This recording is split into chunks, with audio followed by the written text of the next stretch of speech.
Welcome to South Asia Newsline. I am Uzma Jafri. Here are the top stories we are tracking for you on Thursday, the 1st of December. Indians rush to banks, ATMs on payday amid cash crunch after demonetization.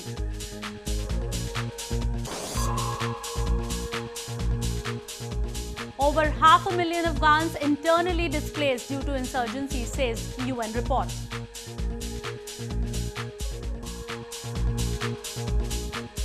And World AIDS Day marked across India with awareness processions.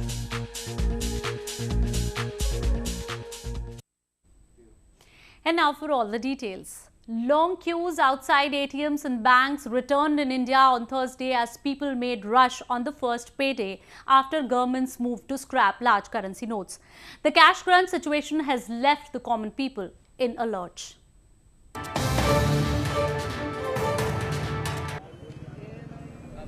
Millions of people thronged banks and ATMs to withdraw cash on the first day of the new month. India has been reeling under cash crunch after the government banned Rs 500 and Rs 1000 banknotes from circulation in a crackdown on black money. As residents came out to withdraw their salaries, many complained that cash dispensing machines were either dry or faulty. मैं घर के समस्त कार्य छोड़ करके पहली फुर्सत में सैलरी लेने आया, लेकिन यहाँ पे पैसा बड़ी मुश्किल में निकला। सेंटर पॉइंट में भी गया, वहाँ पे भी अकाउंट से पैसा नहीं निकल पाया। वहाँ पे 2000 के अलावा कोई नोट नहीं। वो यहाँ पर भी मैंने देखा तो एक ही एटीएम चालू है 5-7 एटीएम में। People started to camp outside banks as early as 6 in the morning to lay hands on their credited salary. नहीं, समस्या तो है क्योंकि जो है आदमी आज पहली तारीख है, सैलरी आई है सबको घर के खर्चे अपने देखने हैं और तो इसलिए है कि सुबह सुबह शाम तक तो और भी ज्यादा भीड़ बढ़ जाएगी, तो आदमी इसलिए सुबह सुबह लाइन में लग के अपने पैसे निकाल ले। The daily withdrawal limit from ATM is of Rs 2,500 or $36 and weekly cash withdrawal limit is Rs 24,000 or $350. The situation is expected to get worse as more people will get their salaries in the coming days. This comes as the supply of notes has failed to keep pace with the demand after the demonetization move. Staying on to news from India. Extensive combing operations continued in and around Nagrota town in India's northern Jammu and Kashmir province for the third day on Thursday. A security blanket was spread across the Jammu-Udhampur highway on which Nagrota is located. Security personnel used metal detectors, sniffer dogs and other paraphernalia as they checked vehicles. On Tuesday, gunmen raided an army base in Nagrota, firing at officers where they took men, women and children hostage for several hours.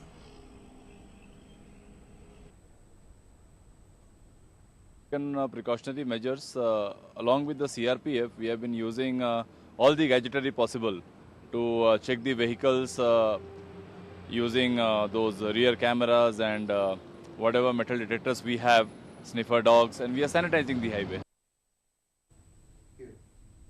Moving on to news from Nepal. The agitation by the ethnic Madhesi community in Nepal demanding amendment to the new constitution led to a political deadlock in the country. An inquiry commission which was formed to probe the atrocities committed during the agitation is yet to start its investigation.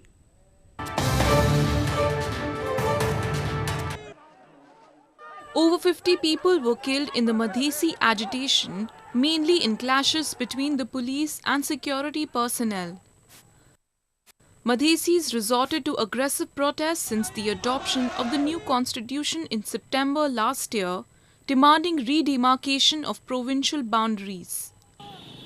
However, an inquiry commission formed a year later in September 2016 to investigate the atrocities committed during the Madhesi agitation is yet to start its probe. अभी तक inquiry का काम जो है सो properly start नहीं हो सका, प्रारंभ ही नहीं हो सका। ये अगले सप्ताह से हम लोग कंप्लेन के लिए रजिस्टर करने का नोटिफिकेशन कर रहे हैं और उसके बाद जो आयोग में जो कंप्लेन आएगा उसको हम लोग रजिस्टर करेंगे। वो रजिस्टर करने का लगभग वो समय लिमिटेशन उसका 1 महीने का होगा और उस 1 महीने के बाद हम लोग प्रॉपर इंक्वायरी के फेज में जाएंगे। Lal, who is also the chairman of the commission, assured that the investigation will be free of political interference and bias. आंदोलन के दरमियान जो कुछ भी दुर्घटना हुआ है, जो अब जान माल का क्षति अथवा ये आगजनी अथवा तोड़फोड़, इन सारी बातों को लेकर के जो इंक्वायरी करने के बाद जो निष्कर्ष निकलेगा, उसके संदर्भ में क्या करना चाहिए, ऐसा हम लोग सरकार को रिकमेंड करेंगे। After the formation of Nepal's new government under the leadership of Pushpa Kamal Dahal in August, the commission was formed and asked to submit report in 6 months. But the present scenario does not suggest that it will be able to meet the deadline. Moving on to news from Afghanistan. More than 500,000 Afghans have been internally displaced due to conflict in the war-ravaged country, a recent report by the UN stated. The problem is set to escalate by the return of the thousands of refugees from Pakistan this year.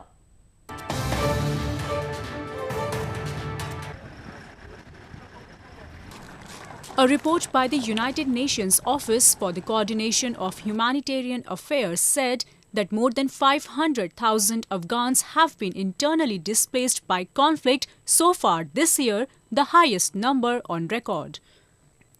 The report stated that as the conflict continues, increasing number of Afghans need humanitarian assistance, while at the same time, the humanitarian community is facing greater challenges in safely accessing vulnerable families. The number of internal displacement this year is 4 times more than that recorded in 2013 and more than double recorded in 2014. More of Afghanistan is also affected, with a record 198 out of 399 districts reporting conflict-induced displacement so far this year, and for the first time, all 34 provinces are now hosting IDPs. In addition to the high levels of internal displacement, the large surge of more than 600,000 Afghan registered refugees and undocumented returnees from Pakistan this year is also of concern. Many of these returnees are vulnerable and highly prone to becoming internally displaced persons or IDPs if the area they intend to return to is not conducive for a long-term future. Host communities in Afghanistan have been generous to IDPs and returnees, but the large influxes are putting local resources under strain. Meanwhile, insurgent group Taliban is responsible for carrying out several attacks across Afghanistan with funds from its backers. Afghan security forces for years have been combating them and continue to do so. A new report said that the Taliban now is reeling under serious financial crisis. A senior member of the insurgent group, Mullah Rahmatullah Kakazada, has said that Taliban backers are no longer willing to provide the group with funding. Internal disputes within the group regarding the resumption of peace talks with the Afghan government have also said to have discouraged the group's financial sponsors. Wounded Taliban fighters are being turned away from private Pakistan hospitals as they are unable to settle their bills. Though the group had in the past expressed satisfaction over its gains on the battlefield, now, with a surge in casualties among children and women and the willingness of the group to consider peace negotiations, it has dampened the generosity of their financial backers. Reports by the Afghan security institutions indicate that initial funding to the group started dropping following the death of group's founding leader, Mullah Muhammad Omar. The funding further fell following the appointment of Mullah Akhtar Mansoor as successor to Omar and later his death in a drone strike earlier this year. Moving on to news from Bangladesh. Rohingya Muslims are continuing to flee Myanmar seeking shelter in refugee camps in neighboring Bangladesh following offensive launched by troops against Muslim militants in the country. The United Nations, who is keeping tab of the situation, said that at least 10,000 Rohingyas have entered Bangladesh. With escalating violence that has killed at least 86 people and displaced over thousands from Myanmar's western Rakhine province, Rohingya Muslims continue to flee the country. Scores of Rohingyas are sneaking into Bangladesh every day, many of them crossing the Naf River and others walking across the land border. The United Nations on Wednesday said that at least 10,000 Rohingyas have entered Bangladesh recently to flee violence in Myanmar. The UN also estimates that at least 30,000 Rohingyas have been forced to leave their homes since the Myanmar army started crackdown there in October. Although Bangladesh's border troopers have stepped up patrol on the border to try to stop the Rohingyas from entering, but last week it said thousands had streamed into the country. Muslims across Malaysia, Thailand and Indonesia held protests recently demanding Rohingyas be protected. A cyclone alert has been sounded in India's southern province of Tamil Nadu. The cyclone named Nada, which is approaching from the Bay of Bengal, is expected to hit coast of Tamil Nadu on Friday. The coastal areas of Tamil Nadu province received drizzle on Thursday. The cyclone is expected to bring moderate to heavy rainfall in the next 2 days. Fishermen have been advised against venturing out to the sea, while schools have been closed in some districts.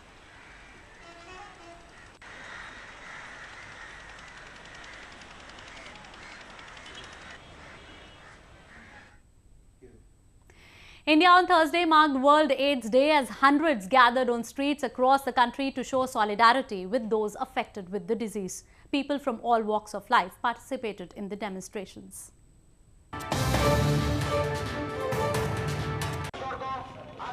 Hundreds of activists, including students and locals, staged rallies and demonstrations across India to mark World AIDS Day on Thursday. World AIDS Day is marked to unite people in the fight against HIV, the human immunodeficiency virus first identified in 1984, to show their support for people living with HIV and remember those who have died. Volunteers of various social and non-governmental organizations, along with students, took out processions carrying banners and signs to spread awareness about the disease. The main weapon against this HIV prevention is creating awareness and practicing that knowledge in day-to-day life to safeguard the non-infected people as well as the responsible behavior of the people who are already infected. India has the third largest number of HIV cases worldwide, with an estimated 2.1 million people living with HIV. The antiretroviral treatment or ART centers and the integrated counseling and testing centers or ICTC are the backbone of India's AIDS control program and a lifeline for those who live with HIV or AIDS-related complications. However, lack of funds, limited reach and low supply of drugs are some of the problems plaguing the campaign in the country. Well, that's the way it was in South Asia this evening. Before we conclude, the top stories once again.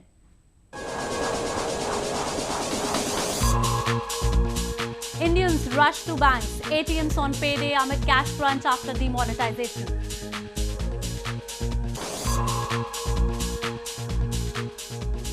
Over 500,000 Afghans internally displaced due to insurgency, says UN report.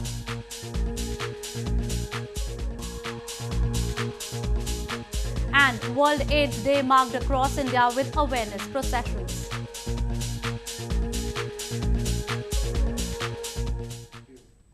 Now our viewers can watch the show on SouthAsiaNewsline.com. You can also visit us Facebook.com/SAsiaNewsline and follow us on Twitter @SAsiaNewsline. That's all in tonight's edition. We will see you same time tomorrow. Good night.